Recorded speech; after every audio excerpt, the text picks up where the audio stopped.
Vaccinations will be mandatory for certain indoor settings where the risk of transmission is highest because of masks aren't always worn, including restaurants, bars, and casinos, among others. Enforcement will be led by law officers, will be reasonable, and will rely on individuals and businesses to do the right thing. The policy will not apply to outdoor spaces where we know the risk of spreading COVID is low, except for nightclubs because of the higher risk of these settings. We will accommodate legitimate medical exemptions and will be closely aligned with other provinces that have introduced similar policies while ensuring we design and implement a policy that makes sense for Ontario.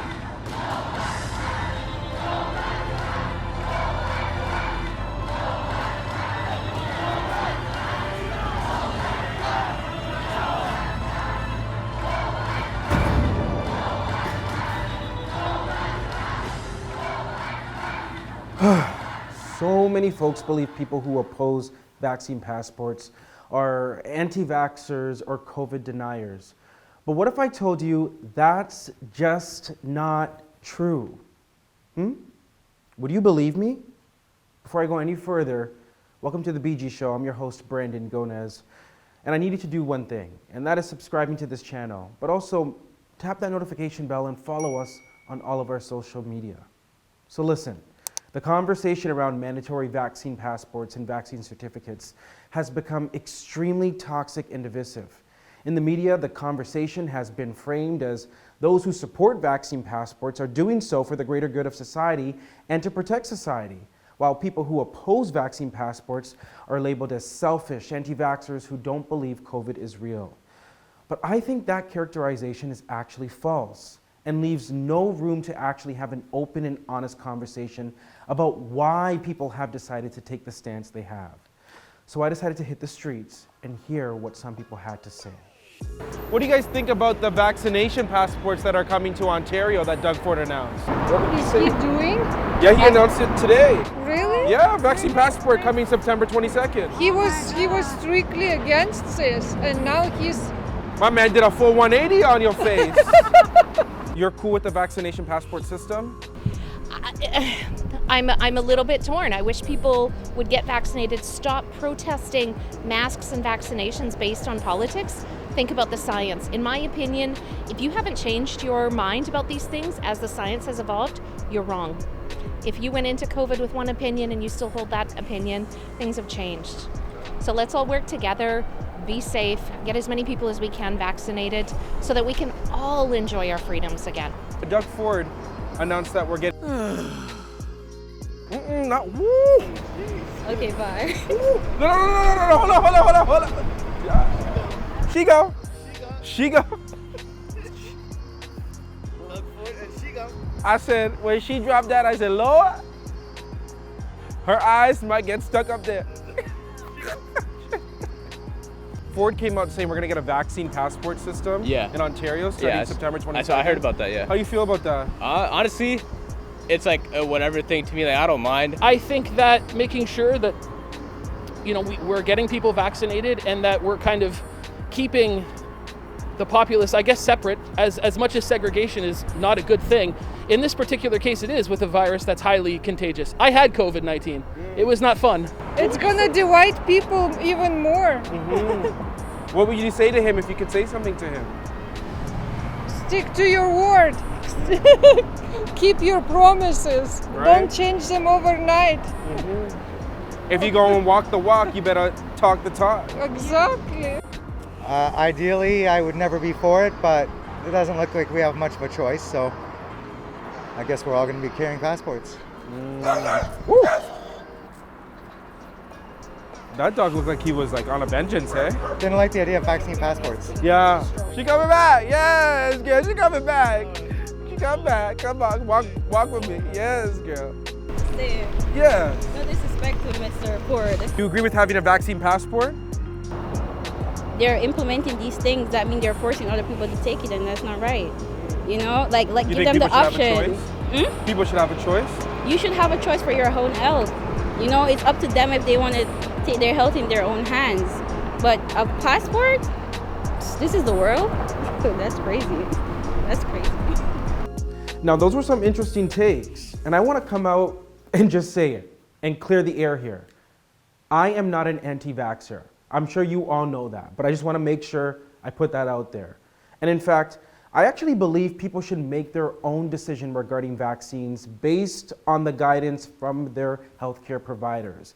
And if that guidance says vaccines will not provide any risk or harm to you, then do your part and get vaccinated.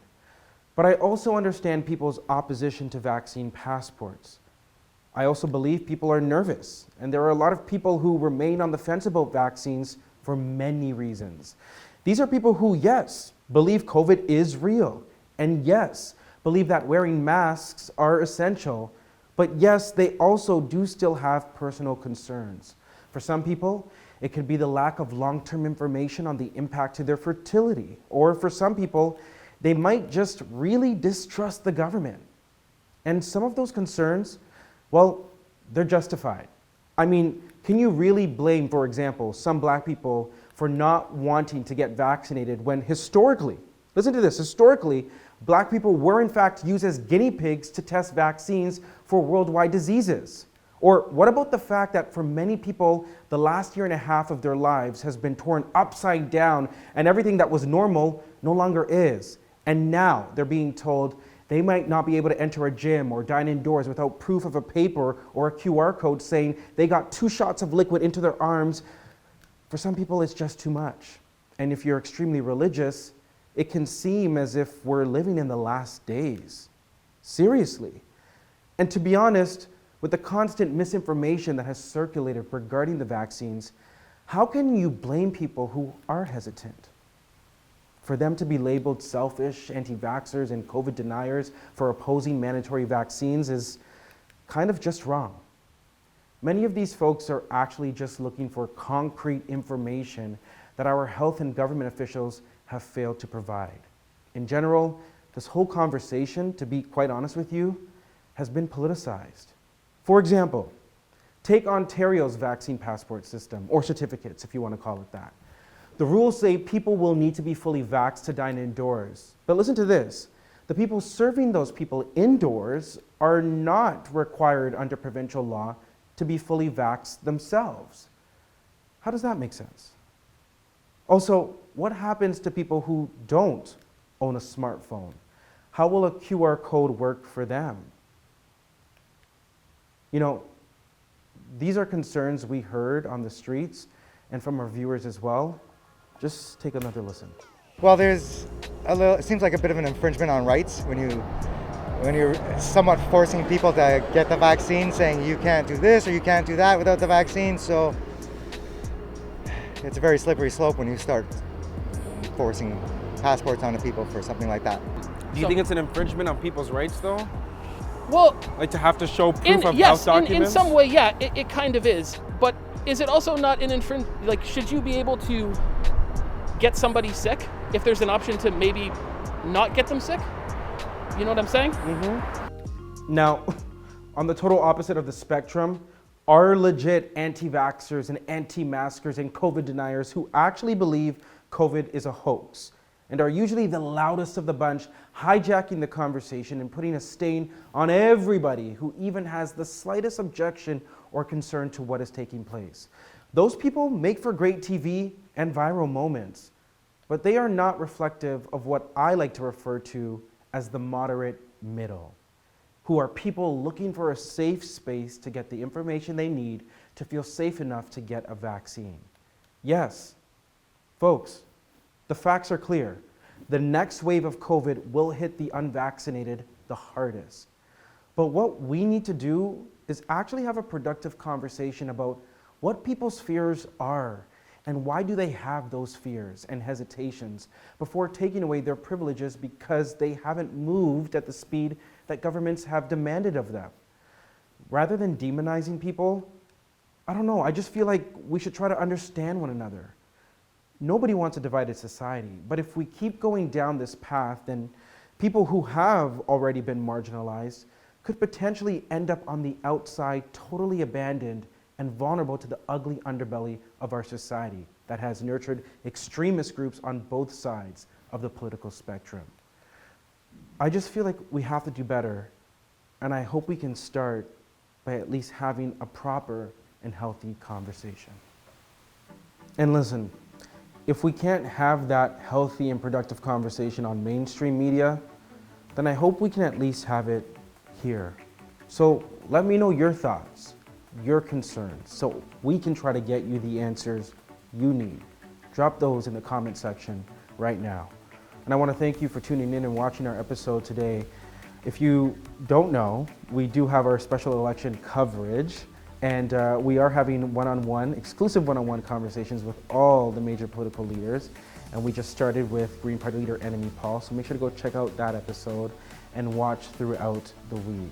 Also, don't forget to subscribe to our channel, tap that notification bell, and don't forget to follow us on all of our social media. We'll see you soon.